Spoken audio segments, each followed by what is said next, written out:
వంటి పరిశుద్ధ దేవుడు ఒక్కడును లేడు. నీవు తప్ప మరి ఏ దేవుడు లేడు. మన దేవుని వంటి ఆశీర్వాదమేదియూ లేదు. చూడండి,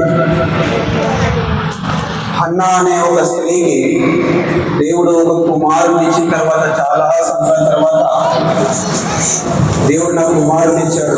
అసాధ్యమైన సుసాధ్యం చేసి చూపించాడు. దేవుడు సర్వశక్తిమంతుడైన దేవుడు అని ఆ దేవుని కొనియాడుతూ, ఆ దేవుని కీర్తిస్తూ, మహిమపరుస్తూ ఆమె రాసిన, ఆమె పాడిన పాట ఏంటంటే, ఈ రెండవ దేవంతా ఆమె కృతజ్ఞతాపూర్వకమైన కృతజ్ఞతాస్తుతులు చెల్లించిన పాట ఇది. దేవుడు నాకు కుమారుని ఇచ్చాడు లేక చాలా సంవత్సరాల తర్వాతని ఆమె దేవుని, యెహోవా దేవుని ఏమని చెప్పిందంటే, యెహోవా వంటి పరిశుద్ధ దేవుడు ఒక్కడును లేడు.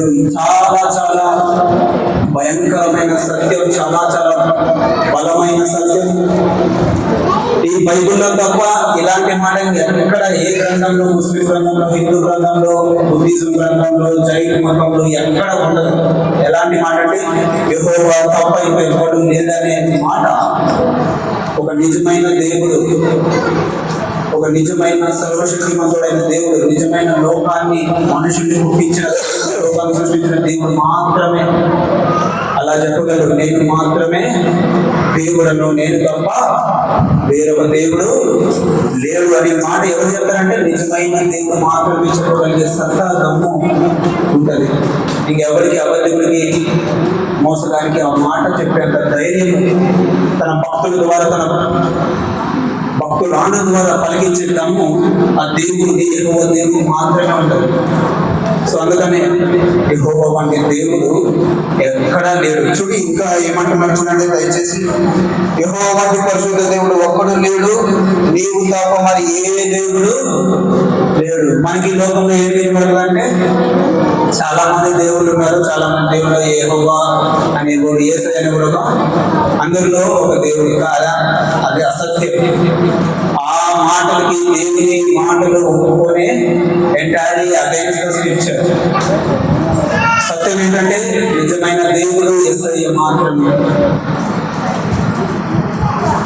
చూడండి, నేను స్టేటస్ పెట్టాను, రెవరెండ్ A.B. Sinclair అనే దైవజనుడు. Jesus only our saviour, Jesus only our message, Jesus only our being, Jesus only our lord. యేసయ్య ఏమన్నాడు? నేనే మార్గం, నేనే సత్యం, నేనే జీవం.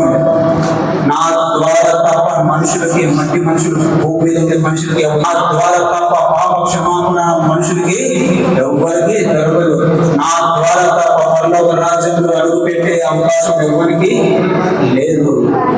నేనే మార్గం, నేనే సత్యం, నేనే జీవం. సో నేను మాత్రమే దేవుడను. అది బైబిల్లో ఉండే దేవుడు మాత్రమే చెప్పగలరు. ఎవరైతే బైబిల్లో ఉండే దేవుడు మాత్రమే చెప్పగలిగే మాట అంటే, నేను పరిశుద్ధుడును. ఇంకా మిగతా ఏ గ్రంథాల్లో పరిశుద్ధత లేదు, అందరికీ భార్యలు ఉన్నారు. మన దేవుడు మాత్రం యోని 10,000లో అతి సుందరుడు, ఎవరు సమీపించలేని తేజస్సులో అమరత్వము గలవాడి నివసించే దేవుడు మన దేవుడు, మనం నమ్ముకున్న దేవుడు. చూడండి, ఇంకా 7వ వచనం, 6వ వచనం చూడండి. జనులను అంటే మనుషులను సజీవులుగాను, మృతులుగాను చూడండి. మనుషులు బతుకుండాలన్నా, చనిపోవాలన్నా దాన్ని చేసివాడేవాడు యెహోవాయే. ఇది భయంకరమైన సత్యం. ఏ దేవుడు చెప్పగలిగే హక్కు, దమ్ము, ధైర్యం లేని మాట ఏంటంటే, మనుషులు పుట్టించింది నేనే, మనుషులు జీవింపజేసేది నేనే, మనుషులు బండి మార్చేది నేనే. సో చూడండి, ఇంకా పాతాళమునకు పంపుచు, పాతాళం అంటే అగ్నిగుండం. అగ్నిగుండంలో పడవేసేది నేనే, అగ్నిగుండం నుంచి విడిపించేది నేనే. చూడండి హన్నాకి ఇది అన్ని మాటలు ఎలా వచ్చిందంటే యెహోవా దేవుని సహవాసం చేస్తుంది, యెహోవా దేవుని మాత్రమే నమ్ముకుంది. బట్టి మనుషులను ఎవరిని ఆమె నమ్మలేదు, యెహోవాను మాత్రమే నమ్మింది. అందుకని రుచి చూసి ఎదిగింది యెహోవా ఉత్తముడని.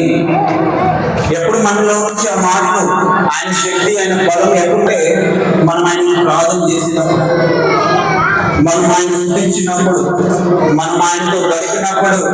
చూడండి, మనం ఆయన్ని స్థుతించకుండా, ఆయన పాదాల దగ్గర గడపకుండా, ఆయన శక్తి, ఆయన మహిమ, ఆయన తేజస్సు, ఆయన బలము, ఆయన మహదైశ్వర్యము మనకి అన్నిటికీ తెలియదు. మనం మన జీవితంలో ఆయన పాదాల దగ్గర పడి, నీ తేజస్సు నాకు చూపి, మోషలాగా నాకు చూపి, నీ ఫేస్ నాకు చూపి, నీ స్వరం నాకు చూపి, నీ శక్తి నాకు కనబరచు అని అడిగితే తన భక్తుల ఆశలను, కోరికలను నెరవేర్చే దేవుడు.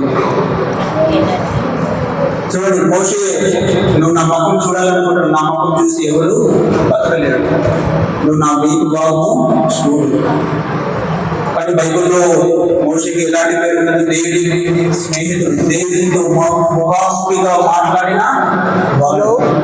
చూడండి, దేవుడు ఎంత మంచి దేవుడు అంటే, మోషేతో ముఖాముఖిగా మాట్లాడాలంటే తన శక్తిని, తన ఆజ్ఞని, తన మహిమను తగ్గించుకొని, మోషే కాలిపోతున్నట్లుగా అంత దగ్గర తను తగ్గించుకొని నరుని రూపంలో మోషేతో ఫేస్ టు ఫేస్ మాట్లాడాడు, యాకోబుతో ఫేస్ టు ఫేస్ మాట్లాడాడు, దానియేలుతో, అబ్రాహాముతో. చూడండి, తన భక్తులు అంటే ఆయనకు ఎంత ప్రేమ అంటే, ఎవరైతే తన గుండెల్లో యెహోవాకు ప్రాధాన్యత, మొదటి స్థానం, ఆయన తరపున ఎవరు లేడు అనే ఆశ, ఆలోచనతో బ్రతుకుతుంటాడు, అలాంటి వానికి ఆయన పడిపోతాడు, ఫిదా అయిపోతాడు. సో అలాంటి భక్తి మనం చేయాలి. మనకి మంచి అవకాశం ఉంది భూమి మీద. యెహోవా దేవుని కొరకు ఘనంగా, మహిమకరంగా, ఈ చీకటి లోకంలో వెలుగుగా, ఈ పాపుల మధ్య పరిశుద్ధులుగా, అవిశ్వాసుల మధ్య విశ్వాసిగా, లోకం వెంట పరిగెడుతున్న మనుషుల మధ్య దేవుని వైపు పరిగెత్తే బిడ్డలుగా మనకి బతికే అవకాశము ఉంది. సో చూడండి,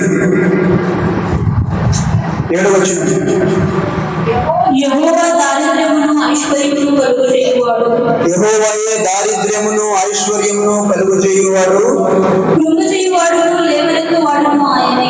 చూడండి, ఎవరైనా ధనవంతుడుగా ఉంటే ధనవంతుడుగా చేసేది యెహోవాయే.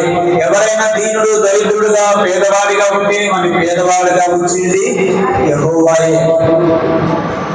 అందుకని భక్తులు పాటలు పాడారు, నడచినను ఎగిరినను సంతృప్తి కలిగి యుండునే.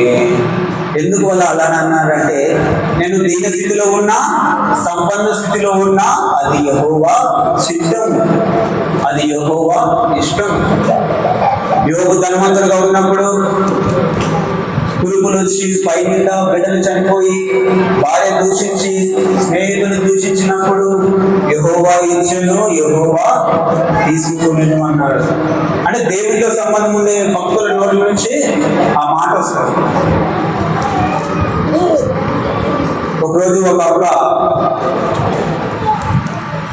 ఏమందంటే, ఆమెను భర్త పెళ్లి చేసుకుని ఒక కుమారుడు కలిగిన తర్వాత భర్త విడిచిపోయాడు. అప్పుడు ఆమె అంది, దేవుడి గుడ్డోడు కళ్ళు మూసుకున్నాడు, నాకు కోపం వచ్చింది. దేవుడు ఎప్పుడు గుడ్డోడు కాదు, దేవుడు ఎప్పుడు గుడ్డోడు కాదు. మట్టి మనిషి ఎప్పుడైనా పాపం చేస్తే అది మనిషి తప్పు, కానీ దేవునిది కాదు.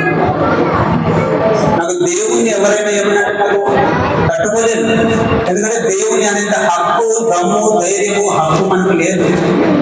మన ఆలోచనలు పై నిండా పాప ఊహలు, పాప తలంపులు, గర్వము, అసూయ. అతని మహాపరిశుద్ధుడు, అతని స్థాయి వేరు, అతని తేజస్సు వేరు. మట్టి పురుగులం మనం. ఆయన జీవవాయు వదిలితే పుట్టిన వారు మనకు అంత హక్కు లేదు ఆయన ఆయన నరకంలో పడేసినా పడుండాలంతే.